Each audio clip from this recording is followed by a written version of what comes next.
You've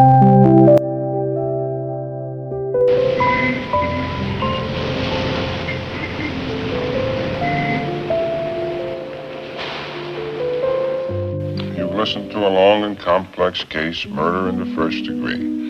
A premeditated murder is Dimulai dari kasus pembunuhan yang melibatkan seorang remaja berusia 18 tahun dari kawasan Kumuh yang diduga membunuh ayahnya sendiri. Persidangan sebenarnya sudah selesai, namun dari suasana yang terlihat, posisi sang remaja sangat tidak menguntungkan. Bukti dan saksi terasa lengkap dan keputusan hukuman mati tinggal menunggu satu tahap terakhir. Putusan para juri. Ada 12 juri, sesuai judul filmnya, 12 pria biasa dari berbagai profesi. Mereka dipilih dari masyarakat umum dan kini nasib hidup mati sang remaja sepenuhnya bergantung pada suara mereka. Ada 2 aturan penting. Pertama, praduga tak bersalah. Kedua, keputusan, entah bersalah atau tidak bersalah, harus bulat 12-0. Jika tidak bulat, maka peradilan akan diulang dengan juri baru. Rombongan juri lalu masuk ke ruang diskusi. Situasi terlihat santai. Mayoritas merasa kasus ini sudah jelas, bukti kuat, saksi ada, dan sang remaja tak punya alibi. Ruangan juga terasa panas. Kipas angin tampaknya rusak. Sebuah detail kecil yang menggambarkan kondisi hati para juri yang sedang tidak sabar dan ingin cepat pulang. Hanya juri nomor 8 yang wajahnya tampak serius, benar-benar memikirkan kasus ini. Ketika pemungutan suara pertama dilakukan, hasilnya 11 orang menyatakan bersalah, dan hanya juri nomor 8 yang menulis tidak bersalah. Semua orang kaget dan meminta penjelasan. Namun ia mengatakan bahwa ia sendiri tidak yakin apakah remaja itu bersalah atau tidak. Ia hanya merasa bahwa keputusan sebesar ini tidak boleh dibuat secara gegabah. Paling tidak, diskusi harus dilakukan secara layak karena mereka sedang memutuskan hidup seseorang. Karena suara tidak bulat, beberapa juri yang kesal pun tidak punya pilihan selain mengikuti prosedur dan melanjutkan diskusi. Seiring mereka berbicara, gambaran kasus mulai tersusun sedikit demi sedikit. Dari cerita para juri, kita mengetahui bahwa sang remaja tumbuh dalam kondisi keras di kawasan Kumuh, sering dipukul ayahnya, dan ia sendiri pernah berurusan dengan masalah kecil seperti mencuri dan tawuran. Pada malam kejadian, sekitar pukul 7, ia dipukul lagi oleh ayahnya. Setelah itu ia keluar dan membeli sebilah pisau lipat. Pukul 9 malam, ia minum bersama temannya, dan teman-temannya melihat ia membawa pisau tersebut. Lewat tengah malam, ayahnya ditemukan tewas dengan luka tusuk dari pisau yang modelnya sangat mirip. Yang membuat kasus ini semakin kuat adalah 2 saksi kunci, seorang kakek yang tinggal tepat di bawah rumah mereka. Ia mengaku mendengar si remaja berteriak, "Aku akan membunuhmu," dan dalam 1 detik berikutnya terdengar suara tubuh jatuh. Ia juga mengaku melihat sang remaja berlari turun dari tangga. Seorang wanita paruh baya yang tinggal di seberang jalan. Ia mengatakan bahwa saat itu,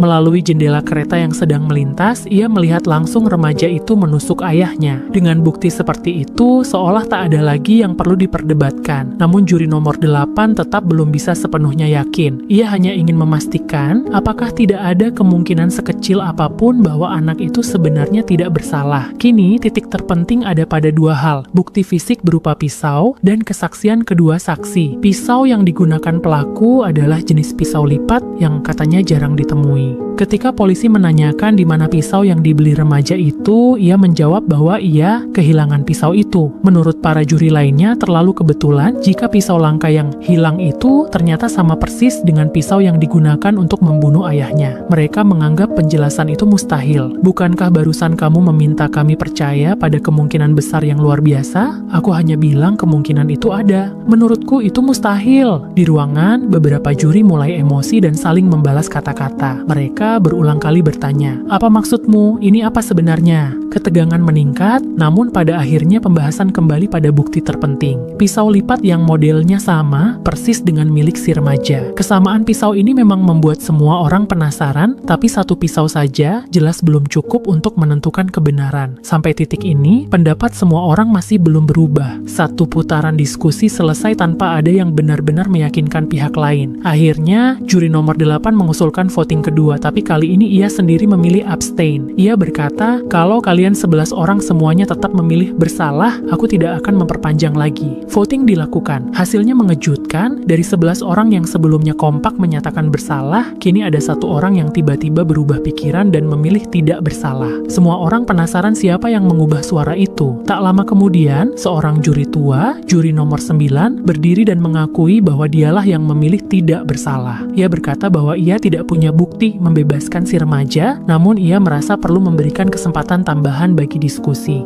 Menurutnya, hidup seorang anak tidak boleh diputuskan dengan tergesa-gesa. Ruangan semakin panas dan pengap, beberapa juri berwajah merah karena frustrasi. Dari diskusi sebelumnya, kita mulai melihat karakter masing-masing juri. Nomor 3, seorang pemilik usaha kecil dengan hubungan buruk dengan anaknya. Nomor 4, pialang saham yang logis dan tenang. Nomor 7, salesman yang kasar dan hanya ingin cepat pulang untuk menonton pertandingan. Nomor 10, pengusaha kecil yang memandang rendah orang-orang kelas bawah. 4 orang inilah yang paling keras bersikeras bahwa remaja itu pasti bersalah dan merekalah yang paling sering beradu argumen dengan juri nomor 8. Sementara yang lain sebenarnya tidak benar-benar yakin. Mereka hanya mengikuti arus. Karena hasil pemungutan suara masih belum bulat, diskusi pun harus dilanjutkan. Dari sinilah perkembangan penting mulai terjadi. Untuk menekan juri nomor 8, juri nomor 3 kembali menekankan 2 saksi utama, yang menurutnya adalah bukti langsung paling kuat. Mari kita mengingat lagi kesaksian mereka. Si kakek di lantai bawah, yang mengatakan ia mendengar remaja itu berteriak, "Aku akan membunuhmu," dan 1 detik kemudian mendengar tubuh jatuh. Ia juga mengaku melihat remaja itu turun dari tangga. Wanita paruh baya di seberang rel kereta, yang mengaku melihat kejadian pembunuhan melalui jendela kereta yang sedang melintas. 2 kesaksian ini tampak sempurna, tetapi juri nomor 8 melihat satu kontradiksi mencolok. Jika sesuai pernyataan wanita itu, tepat saat pembunuhan terjadi, ada kereta yang sedang lewat.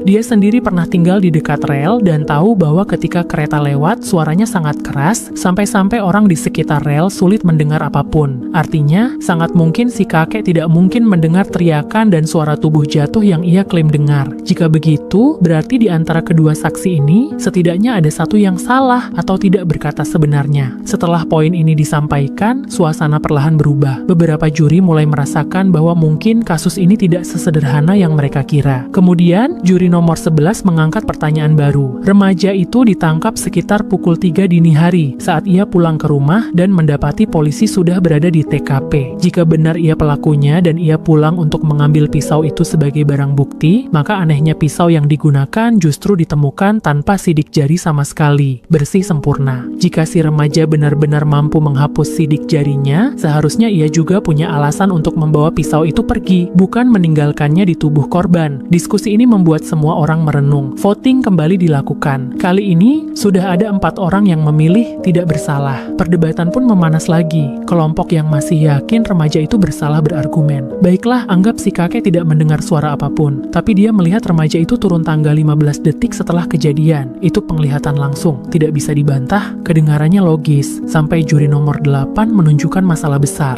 Angka 15 detik itu tidak masuk akal. Mereka mengambil denah rumah si kakek dari tempat tidur ke pintu depan, ada koridor panjang.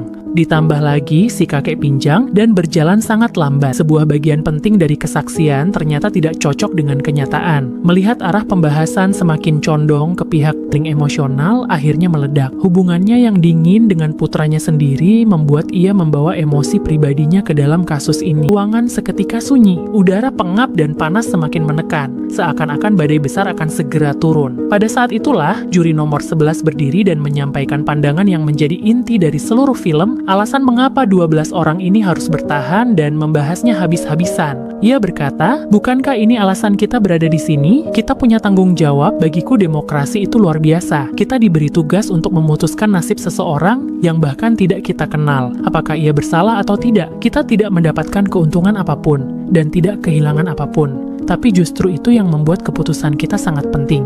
Setelah pidato itu, voting ketiga dilakukan. Hasilnya mengejutkan. Jumlah bersalah dan tidak bersalah menjadi imbang 6-6. Pada saat yang sama, hujan badai akhirnya turun, membawa angin sejuk yang menenangkan suasana. Diskusi pun lanjut kembali. Kali ini, juri nomor 2 mengangkat pertanyaan baru berdasarkan laporan forensik. Pisau lipat itu masuk secara menusuk ke bawah, sedangkan tinggi tubuh remaja itu jauh lebih pendek dibanding ayahnya. Secara logika, posisi menusuk seperti itu tidak mudah dilakukan oleh orang yang lebih pendek. Lalu juri nomor 5, yang besar di lingkungan Golongan Kumuh ikut menambahkan, ia sejak kecil sering melihat tawuran jalanan dan tahu cara orang menggunakan pisau lipat. Menurutnya, tidak ada yang menusuk dari atas ke bawah. Hampir semua orang akan menusuk dari bawah ke atas karena lebih cepat dan lebih efektif. Dan remaja itu dikenal sering terlibat pertikaian, ia seharusnya paham teknik dasar seperti itu. Artinya, luka tusukan itu justru membuat identitas pelaku semakin meragukan. Detail kecil ini kembali mengguncang pandangan para juri. Opini mulai berbalik. Juri nomor 12 yang sebelumnya yakin bersalah mulai bimbang. Juri nomor 7 yang sejak awal hanya ingin cepat pulang juga berubah suara. Namun demi menjaga gengsi, ia beralasan ketus. Aku cuma bosan mendengar kalian ribut terus. Untuk mempercepat saja, aku pilih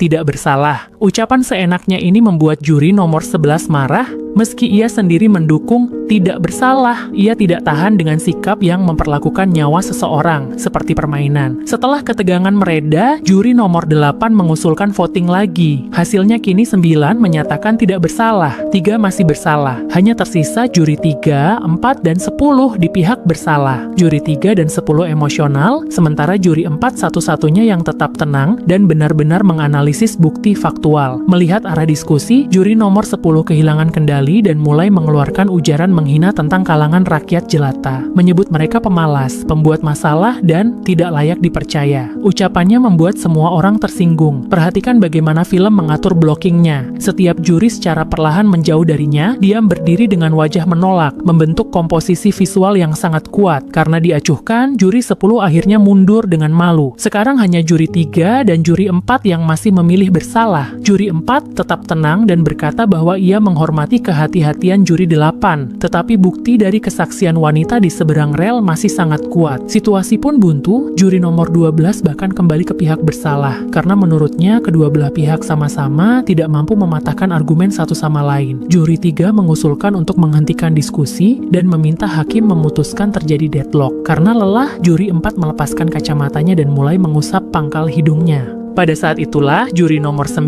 melihat detail yang sangat penting, detail kecil yang mengubah segalanya. Ia menyadari bahwa wanita saksi itu, ketika memberikan kesaksian, juga beberapa kali mengusap hidungnya. Pada bagian kiri dan kanan hidungnya tampak bekas cekungan tipis, seperti bekas yang biasanya ditinggalkan oleh bingkai kacamata. Itu berarti wanita itu rabun. Namun saat bersaksi, ia tidak memakai kacamata. Kemungkinan karena ingin terlihat lebih rapi di depan umum. Kesaksian itu terjadi pada tengah malam dalam kondisi gelap gulita, sementara ia sedang berbaring di tempat tidur. Hampir tidak ada orang yang tidur sambil memakai kacamata. Dengan kondisi rabun tanpa kacamata disaksikan melalui jendela kereta yang melaju cepat, mungkinkah ia benar-benar melihat dengan jelas siapa pelakunya? Pertanyaan ini membuat seluruh ruangan membeku. Semua mulai ragu. Untuk pertama kalinya, kesaksian terkuat dalam kasus itu ternyata punya kelemahan fatal. Kewajiban para juri bukanlah membuktikan bahwa anak laki-laki itu tidak bersalah, tetapi memikirkan apakah ada kemungkinan bahwa ia sedang mengalami kesalahan vonis. Selama masih ada keraguan, mereka tidak boleh menjatuhkan hukuman mati. Juri nomor 4 yang sejak awal sangat tegas, kini akhirnya juga diyakinkan sepenuhnya. Di ruang itu, kini hanya tersisa juri nomor 3 yang masih bersikeras. Ketegasannya sangat dipengaruhi oleh pengalaman hidupnya sendiri. Hubungannya dengan sang anak selalu dingin, sehingga ia memindahkan kemarahannya kepada anak laki-laki dalam kasus ini. Meskipun di meja, ia tetap memaksa mengatakan bahwa anak itu pasti pelakunya. Tetapi ia sudah tidak bisa mengemukakan argumen apapun yang kuat.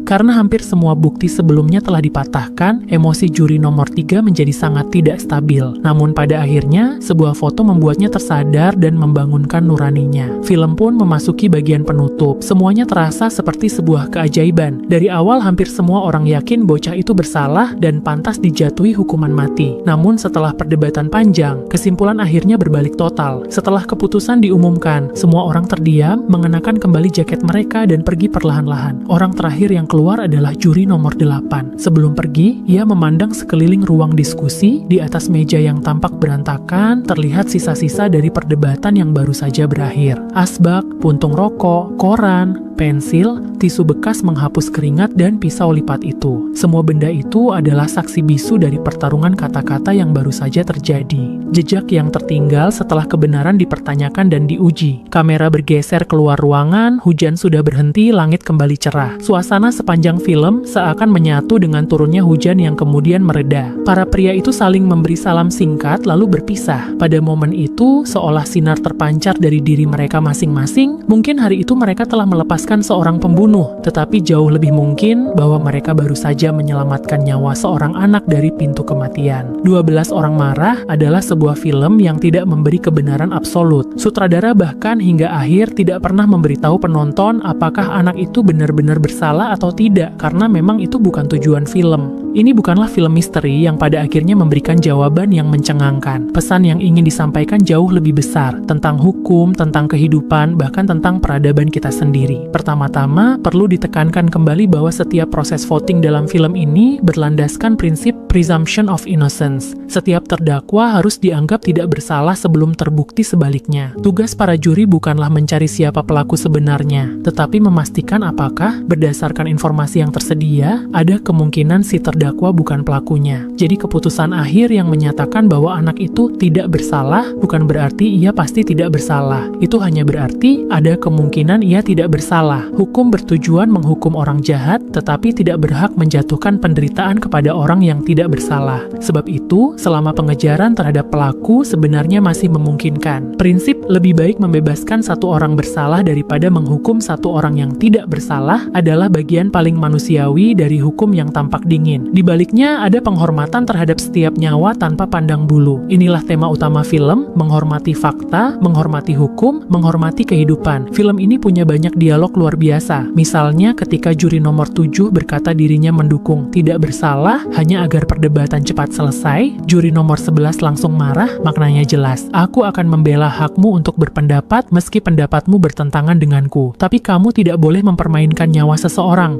Atau ketika juri nomor 3 dengan penuh kebencian ingin menjatuhkan hukuman mati, juri nomor 8 yang biasanya tenang pun akhirnya marah. Sebab ia tahu juri nomor 3 tidak lagi berbicara berdasarkan fakta, melainkan hanya menumpahkan dendam dan amarah personal menjadi seorang penuntut balas dendam publik yang sempit dan emosional. Lalu ada juga momen ketika juri nomor 10 mengeluarkan serangkaian hinaan terhadap kaum miskin, membuat semua orang meninggalkan kursinya sebagai bentuk protes. Bagian itu tidak memiliki dialog panjang, tetapi justru menunjukkan bahwa kadang diam adalah bentuk kemarahan yang paling keras. Karena dalam momen itu, mereka menunjukkan bahwa mereka menolak merendahkan diri untuk berdebat dengan prasangka buta.